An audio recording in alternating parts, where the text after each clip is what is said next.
Chapter 15. Deliverance. The light of the dying day faded quickly now, and with it the eerie song that had begun moments earlier increased in volume, as though whoever was singing it was getting closer. Though we could not see anything, we felt a presence nearby. Hot terror was filling my chest cavity, and though I wanted to run and hide, I knew there was no place to go. The song that the unseen voices were singing had no words, and yet it invoked a deep sense of despair in my heart.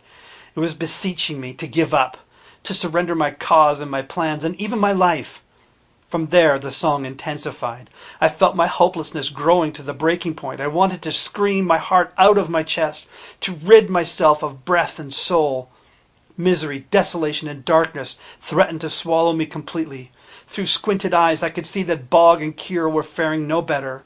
Bog had his hands over his ears and was hollering at the top of his lungs. Kira was on the ground, his knees up to his chest and his hands on his head. He was grinding his face into the ground in sheer agony. I knew that I had to do something or the song would consume us entirely. I knew that the natural thing to do was to scream back, to give in to the primal urgings I was experiencing. And yet, as if from another life, I had the briefest glimpse of the Sanjay in my mind, and I remembered its song. Against all natural impulses and without any hope of escape, I began to sing. I simply sang the emotions I was feeling at the very core of my being. I wanted release. Like the song I was hearing, my song did not have any words either. At least no words I could understand. It was a wild jumble of sounds and phrases that captured the intent of my heart, basic and guttural. What are words anyway, but ways to frame thoughts and intentions? How can you reduce the feeling of love to 4 letters? How can you describe longing or lust or terror or passion with mere vowels and consonants? I could not portray the depth of what I was feeling through the vocabulary I knew, so I surrendered to the song that was welling up within me. You can let go of your guilt. You can be forgiven. Suddenly the voices paused in their song. They seemed surprised and shocked that a foreign voice had invaded their space. For decades their lament was the only refrain in the village, but now someone had the audacity to sing of hope. The pause was like the drawing back of the surf before a wave. It ebbed, it held, and then it rushed back in again with terrible ferocity, like a grizzly bear roaring at an enemy or a gorilla rushing at an intruder, pounding its chest in threatening warning. A powerful wind tore in through the hole above us and knocked me from my feet. Bog first, then Kira were sucked up through the opening and disappeared. For an instant my breath was taken away and my song curtailed. I felt my own body leaving the floor as the wind whipped around me. I flew through the opening, bracing myself to land on the floor in the room above. But that was not to be. The moment I passed through the opening, the scenery around me changed. I found myself in a huge pool filled with a dark and sticky liquid that came up to my chest. At first I didn't know what it was. A sickly smell filled my nostrils. I held my hand up to my face and I could see that it was blood. The abhorrent realization shocked me and I tried to find my way out of the pool, but there was no escape. It seemed to go on forever in every direction. I cried out for help, but the only answer was the song of the voices. Wordlessly they evoked images of my killing the giants 5 days earlier. They brought up other memories of past failures, of shallow and self-centered actions, of bad things I did or good things I refrained from doing. So many times I'd fallen short of what was good or right. The accusations came fast and furious, and I felt overwhelmed. They must have had some way to tap deep into my mind, because they were even able to conjure up memories from my time back on Earth. Primary among them was Bynes' broken arm. The voices demanded me to justify bringing any judgment on them when I had my own despicable compilation of failings. They were right. To say that they could be forgiven meant that they had done something needing forgiveness, but who was I to say whether they were right or wrong? I had no answer. I only continued my own song. You can let go of your guilt. You can be forgiven.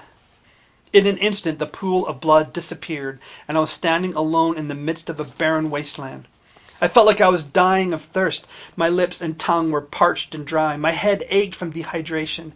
Again I cried for help, for release from my suffering, and again the voices jeered at me, challenging me to find a way to slake my thirst. It was impossible, I knew.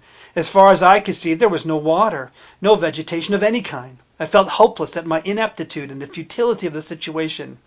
Again the voices demanded how I could offer forgiveness when I was obviously filled with so much poverty. Where did I possess a source of forgiveness great enough to offer it so freely? And again I had no answer. not one that I could explain clearly. I only had a sense in my soul, and I sang it out with all my might. You can let go of your guilt. You can be forgiven. The wasteland faded away, and I was standing on the edge of a dark abyss. I knew I was looking into the face of death. Around it were countless roads and paths and trails, all of them leading to its gaping mouth. There was nowhere for me to turn. The certainty of my fall into the darkness was overwhelming. If I stepped forward, I would fall. If I stepped backwards, I would lose my traction and slip. And all the while, the abyss was drawing nearer. And the voices were unrelenting. They cried out to me, asking how I could dare offer hope when I could not even control the time and inevitability of my own death. My song had fallen to a mere whisper. I could barely get it out. I collapsed to my knees. With all the strength I had left, I sent its chorus back into their accusing presence. You can let go of your guilt. You can be forgiven. There was sudden stillness. No wind. No song. I opened my eyes. I was kneeling in the meeting room through which Kirill had fallen earlier, but the hole in the floor was no longer visible. Standing in front of me was a beautiful young woman holding a child. As I scanned my eyes around the room, I could see that the benches were filled with people, and yet not any who were amongst the living. As they shifted and moved in their seats, I could see the walls and benches through them. Somehow I knew that they were the ghosts of Shender Marsh, all gathered together again in the meeting room, and they were silent and staring at me. I didn't know what to say. For some reason I felt no more fear. It was as if we had been like this for years, just standing and looking at each other. And then the woman spoke. This time her words were clear and recognizable. Why have you come? The thought of hiding my intent never crossed my mind. I have come to look for a stone from the Dane Rochea. It was hidden here in this town by a giant named Borin. I must locate it. In its recovery lies the hope of saving all that I hold dear. The woman looked at her child. Sometimes that is not possible. I noticed a tear that seemed fixed to her cheek. I glanced around the room and saw the remorse and longing in the eyes staring back at me. Sometimes, I agreed. Once more silence reigned as we locked our eyes on each other. Then with a sigh she spoke again. You have come and spoken of forgiveness. How can that be? We have all lost that hope. Why do you speak of it? I don't know, I replied honestly. When I heard of your story and walked through your town, I realized that you act in a way that most would act, that I would act. There must be forgiveness, or we are all lost, for we have all fallen short. We have all failed. I knew that what I sang of was legitimate, though I cannot explain how I know. The woman measured the truth of my words. You have given us reason to hope. For the first time in years we have felt peace. We owe you a great debt. Peace has been far from our village for a long time. You are free to go. We will not harm you any more or delay you any longer. What about my friends? I asked. They have been set free as well. You will find them on the edge of town. And the stone? I can't leave here without it. The woman reached down to the baby she held in her arms. Around its tiny neck was a locket. She opened it and emptied its contents onto the baby's chest. It was the stone. Gently she picked it up and held it out to me. There was no hesitation in her movements, although I thought I sensed regret. Thank you, I whispered as I received the stone. May you truly rest in peace. And may you save that which you hold dear, she replied. At those words, all around me disappeared. I found that I was lying on my back with my eyes closed. When I opened them, I could see the town off in the distance. Lying next to me were Kirill and Bog, and they too were stirring. Our weapons and the stone were with us as well. The brothers looked tired and gaunt, as if they had aged several years overnight. I met Kirill's eyes as he looked around and was shocked at the look of horror I saw there. It started to fade immediately, but there was no mistaking the initial intensity of it. Bog was rubbing his temples, and his breath was shaky as he exhaled deeply several times. What happened? He asked. How did we get free? I told them of what I could remember, surprised that I was already starting to forget details. When I asked them what happened to them, it was difficult to get a straight answer. Bog simply mumbled something about black horses and spiders, and Kirill couldn't remember anything. It's like water on a skillet. just evaporates right before my eyes," he said. "I know that whatever it was horrible. I remember being terrified, but I can't describe it. I never want to go near that town again." Surprisingly, Kirill's injuries from the fall had completely disappeared. It made no sense, but Kirill was not complaining. I showed them the second stone, and though we were extremely relieved to have obtained it, the drain of the previous night kept our responses subdued. We headed back up to the campsite, wondering if Vosh had stuck around when we didn't return. When we arrived at the site, he was nowhere to be seen. "Well, I guess that answers that," stated Kirill. I was about to agree with him when I heard my name being called from the forest. It was Vosh. He had seen us, and his excitement and relief were extensive. I thought that was a little odd, since we had only met him and had only been gone one night.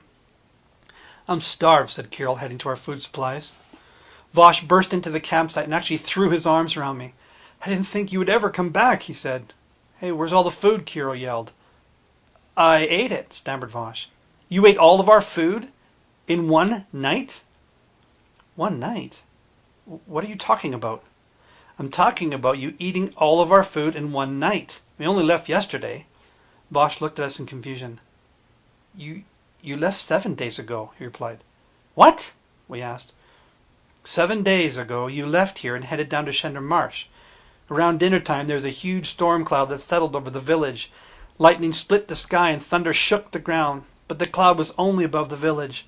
Everywhere else it was as still as it is now. I feared that you were in trouble, but I didn't know what I could do, and the storm kept raging. 6 nights it raged. Then when I woke up this morning, the storm was gone. Everything was perfectly calm. I didn't know what that meant. Did it mean that you were free or dead? I ran down to the edge of town earlier but saw nothing. I ran back up the trail wondering if somehow you missed the campsite. I was just returning when I saw you here." This was all too much to comprehend. In some mysterious way we had lost a full week. No wonder we felt so hungry and frail. There was a tiny bit of food left, which we split 3 ways amidst Vosh's constant apologizing. We couldn't blame him. I probably would have done the same thing. I found it interesting that he stayed around, though. Why would he do that? That was a pretty high level of loyalty for having just met us. Nagged at me. "Did you find what you were looking for?" Vosh asked innocently. "We did," I replied. "So now we head for the castle?" "We do.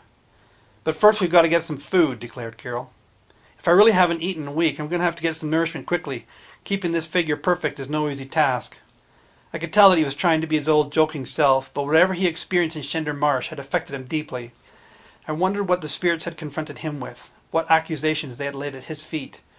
I know he said he couldn't remember, but I wondered if it was more like he wouldn't remember. I didn't press him, though. Some secrets a man reveals only when he is ready. We packed up what was left of our meager gear and headed out. The unspoken plan was to widely skirt Shendar Marsh.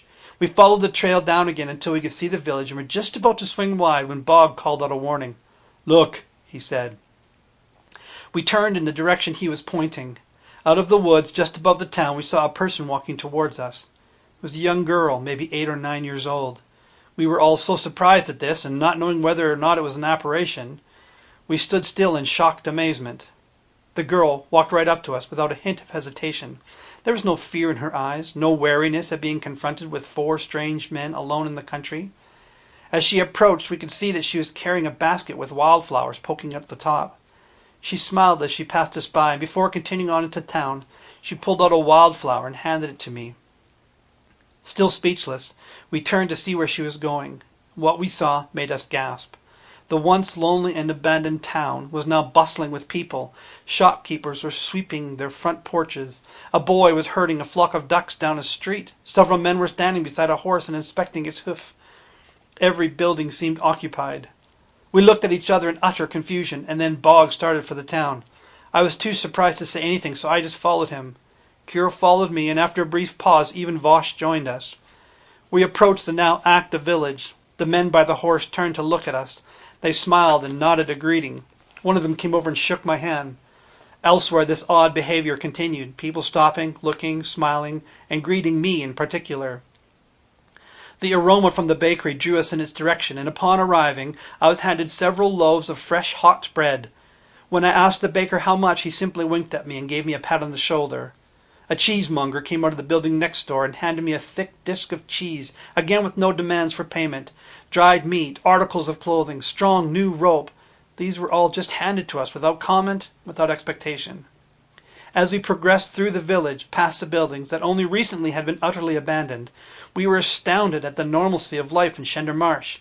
It was as if it had always been that way, that the horrific event that took place 60 years previous had never happened.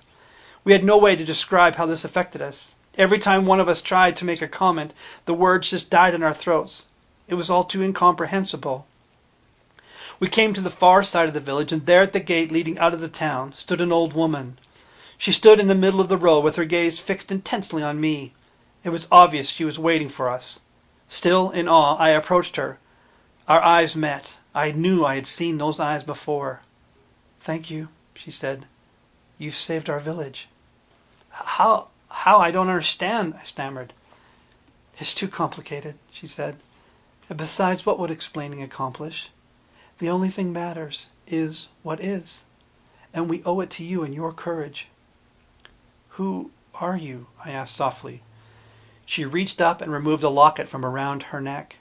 Handing it to me, she closed her old hands around mine. "Maybe you can use this to hold the stone once again," she answered. Then she reached up and kissed me softly on my cheek, her wrinkled face pressed up against mine. Following her embrace, she gave me one last look and then walked past me and back into the town. I stood there stunned. So much of this little village eluded me and left me utterly mystified, and yet it also warmed me. Here redemption reigned. It gave me hope that in the midst of impossible odds goodness could prevail. I held this hope deep in my soul as I walked away from Shender Marsh and towards the inevitable encounter with Jack that loomed ever nearer.